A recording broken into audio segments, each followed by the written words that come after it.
विद्यार्थी मित्रांनो, आज आपण सहकारी संस्थेचा आयुक्त व निबंधक हे प्रकरण तिसरे बघणार आहोत। आपण प्रकरण तिसरं का बघतोय? कारण प्रकरण दुसरं हे सहकारी संस्थेच्या सचिवाचा पत्रव्यवहार आहे आणि तो जो चॅप्टर आहे तो आपण आशा करूया की आपलं कॉलेज लवकर सुरू होईल आणि सुरू झाल्यानंतर मग आपण तो चॅप्टर बघूया। कारण त्या चॅप्टर मध्ये मला तुम्हाला शिकवताना त्याच्यामध्ये आपल्याला बरेचसे पत्र आहेत आणि मग ती पत्र कशी लिहायची ती मला तुमच्याकडनं वर्गात स्वतः लिहून घ्यायची आहेत। त्याच्यासाठी मी तो चॅप्टर थोडे दिवस बाजूला ठेवलेला आहे आणि प्रकरण दुसरं बाजूला ठेवून आपण प्रकरण तिसरं सुरू करत आहोत। ते आहे सहकारी संस्थेचा आयुक्त व निबंधक। तर सहकारी संस्थेचा आयुक्त व निबंधक यांच्याबद्दल ज्यावेळेस आपण चर्चा करतो तर सगळ्यात महत्वाचं म्हणजे पहिला सहकार कायदा हा 1904 साली आला होता।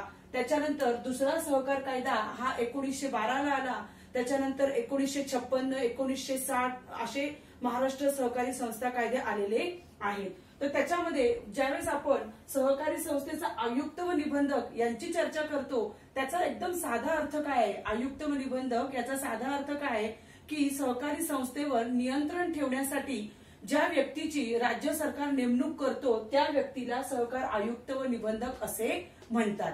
ही त्याची साधी आणि सोपी त्याचा अर्थ आहे। सहकारी संस्थेचं काम बघण्यासाठी जी व्यक्ती सरकारने नेमून दिलेली असते, गव्हर्नमेंट करून नेमलेली असते, तिला आपण सहकारी संस्थेचा आयुक्त व निबंधक असं म्हणतो। हा झाला त्याचा साधा अर्थ। आता आपल्याला सहकारी संस्थेचा आयुक्त व निबंधक याची व्याख्या बघायची आहे। महाराष्ट्र सहकारी संस्था कायदा 1960 नुसार कलम 2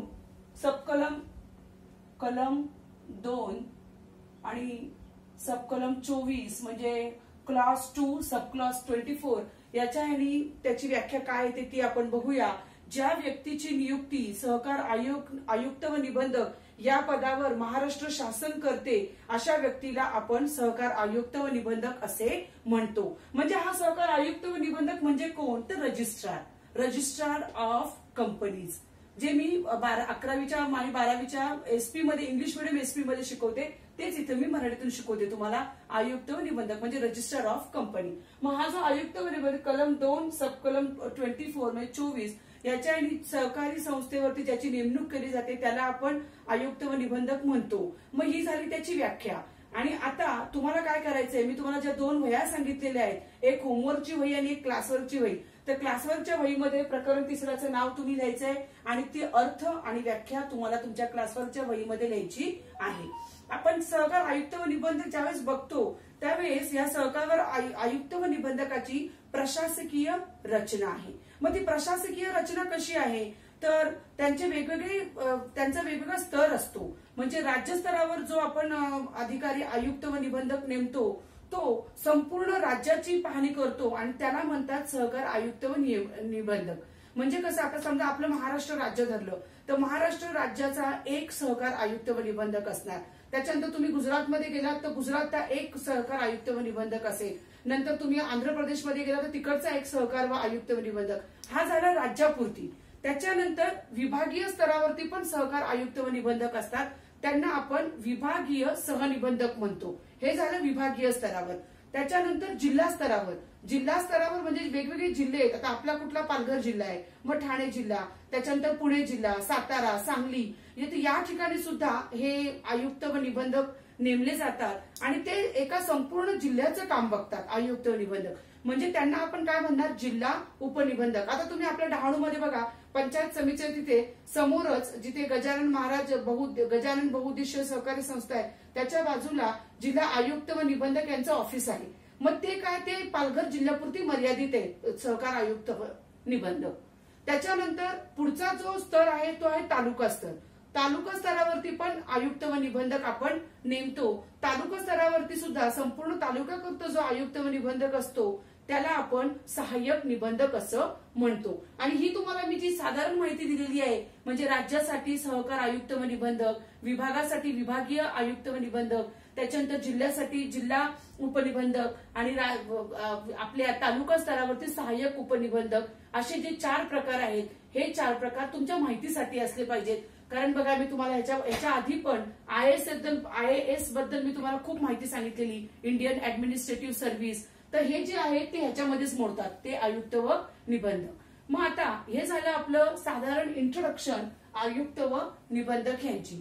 आता आपल्याला आपला एक महत्वाचा भाग आहे आयुक्त व निबंधकांची भूमिका, ती बघायची आहे. सहकार आयुक्त व निबंधक यांची भूमिका.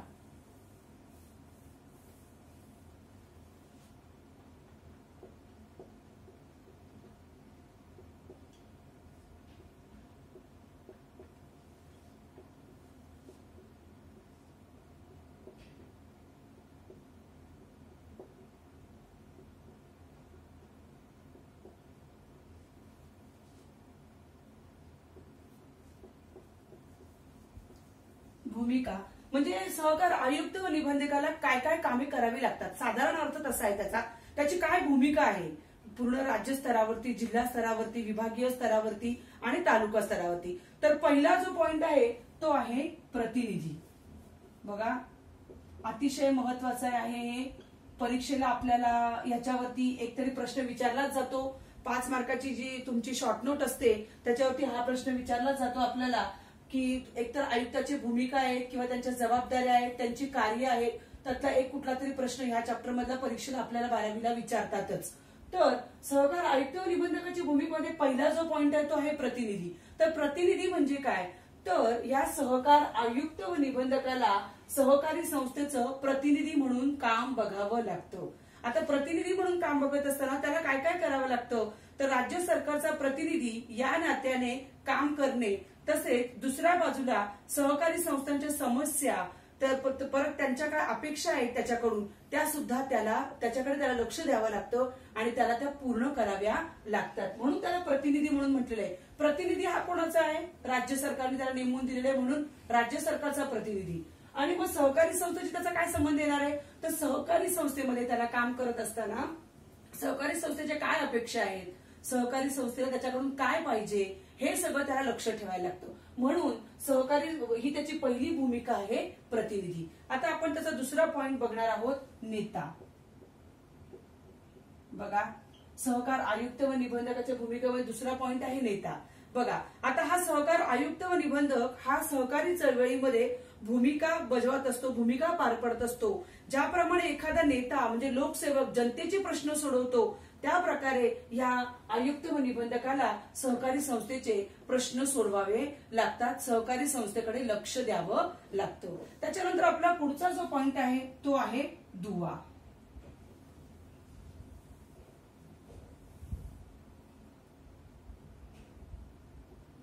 बघा दुवामध्ये काय येणार, दुवा म्हणजे काय, दोघांच्या मध्ये. याला नेमणूक कोणी केलेली आहे, राज्य सरकारने याची नेमणूक केलेली आहे. आणि हा कोणासाठी काम करतो, हा सहकारी संस्थेसाठी काम करतो. म्हणजे काय की हा राज्य सरकार म्हणजे सरकारी डिपार्टमेंट, सरकारी जे खातं आहे ते आणि सामान्य लोक यांच्यामधला दुवा आहे. याला कोणाचे प्रॉब्लेम समजतात ते, याला सहकारी संस्थेचे सगळे प्रॉब्लेम समजतात ते. आता आपण वेगवेगळ्या प्रकारच्या सहकारी संस्था बघितलेल्या आहेत 11वीला असताना.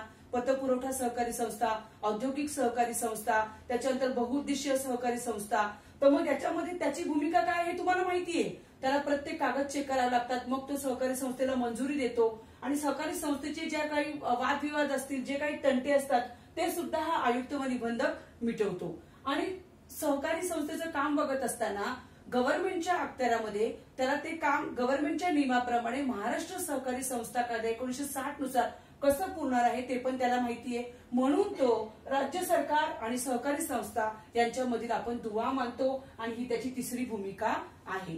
त्याच्यानंतर बघा आपला पुढचा जो पॉइंट आहे तो आहे पालकत्व.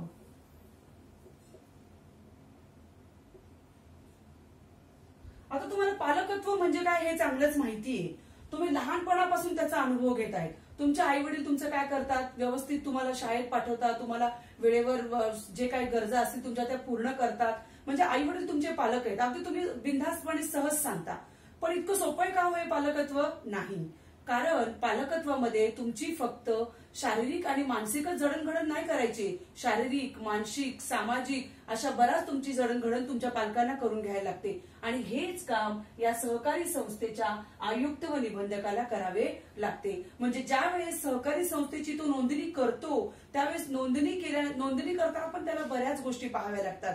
की तुम्ही सगळे नियम पाळलेले आहेत की नाही, सभासद संख्या बरोबर आहेत की नाही, कागदपत्रांची पडताळणी, हे सगळं बघून तुम्हाला तो ज्यावेळेस नोंदणी देतो त्याच्यानंतर तुमची संस्था जितके वर्ष कार्य करत आहे तितके वर्ष तुमच्या संस्थेकडे लक्ष देण्याचे काम तो करत असतो. संस्थेमध्ये काही वादविवाद असतील, काही भांडणे असतील, तंटे असतील, ते तू सोडवतो सहकार आयुक्त व निबंधक. आणि नंतर त्याच्यात तुमच्या कामामध्ये, सहकारी संस्थेच्या कामामध्ये जर त्याला काही त्रुटी दिसल्या, काही दोष दिसले तर त्या त्रुटी आणि दोष सुद्धा तो दुरुस्त करतो. म्हणजे काय की ह्यांनी पालकत्व स्वीकारलेलं आहे. सहकारी आयुक्त व निबंधकाने काय केलेलं आहे, पालकत्व स्वीकारलेलं आहे. आणि तो सभासदांना सहकारी चळवळीच्या विकासाचं महत्व पटवून देतो की तुमच्या सहकारी संस्थेचा विकास होऊ द्या, तुम्ही चांगल्या प्रकारे तुमच्या संस्था मोठी करा, त्याची वाढ करा, अशा प्रकारे तो पालकत्व स्वीकारतो. ही त्याची नंतरची भूमिका आहे. त्याच्यानंतर पाचवी जी भूमिका आहे त्याची ती आहे मार्गदर्शक.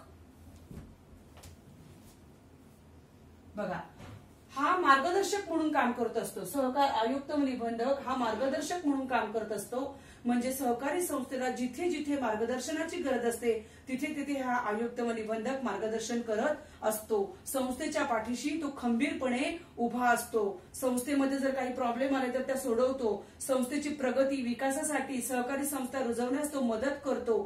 सहकारी संस्थेच्या कामाची तपासणी करणे, कामातील चुका निदर्शनास आणून देणे आणि त्या चुका सुधारण्यासाठी उपाय सुचविणे, अशी बरीचशी कामं हा सहकार आयुक्त व निबंधक मार्गदर्शक म्हणून पार पाडत असतो. त्याच्यानंतर आपला 6वा पॉइंट आहे कठोर प्रशासक. बघा,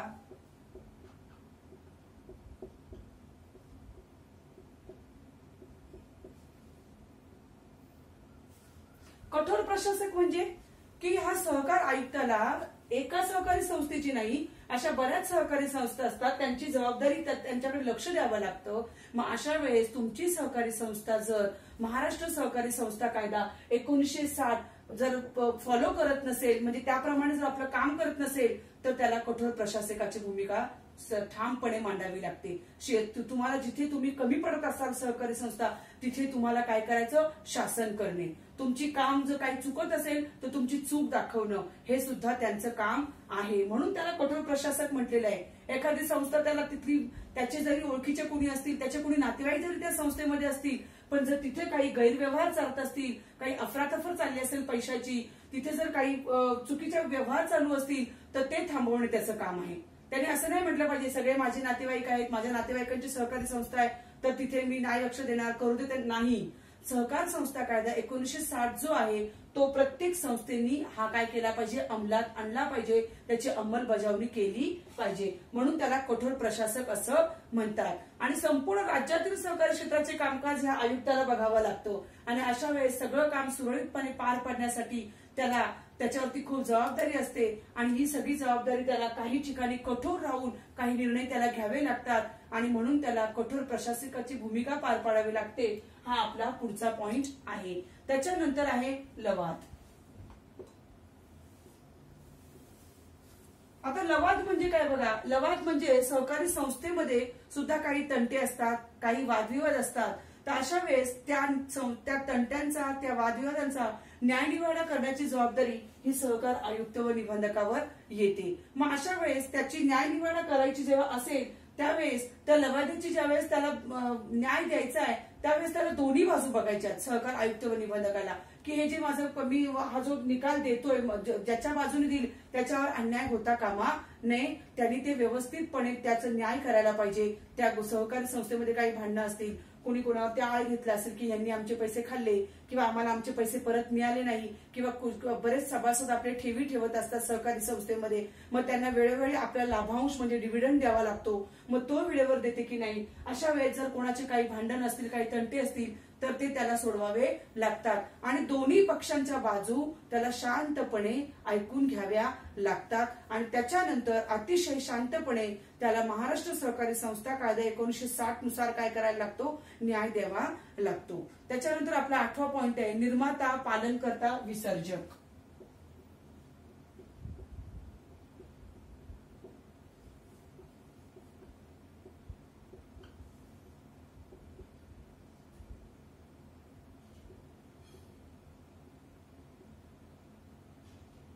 बघा, निर्माता, पालनकर्ता, विसर्जक याचा अर्थ काय. निर्माता म्हणजे काय?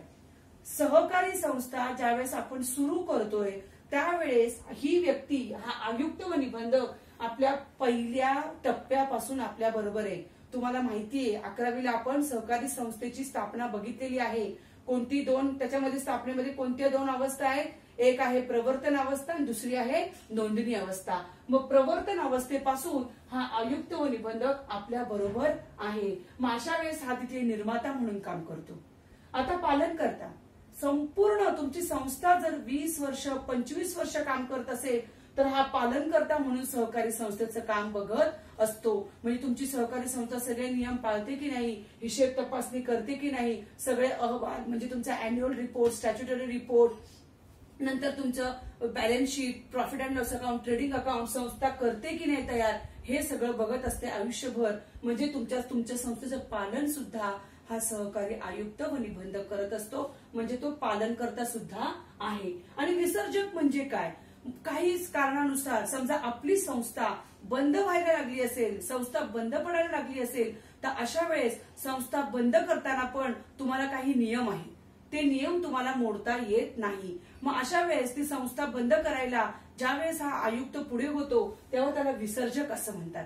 आणि तो संस्था बंद करताना पण ज्याची देणी आहेत, क्रेडिटर्सची जर काही पैसे तुम्हाला द्यायचे असतील तर ती देणी पहिले देणार, सभासदांचे सगळे हे करणार, लोन सेटलमेंट करणार आणि त्याच्यानंतरच त्याची जबाबदारी पूर्ण होते. म्हणून तो विसर्जक म्हणून सुद्धा भूमिका पार पाडतो. म्हणजे इथे निर्माता पण आहे, पालनकर्ता पण आहे आणि विसर्जक सुद्धा आहे. आणि आपला नंतरचा पॉइंट आहे संस्था समाप्तीकरण.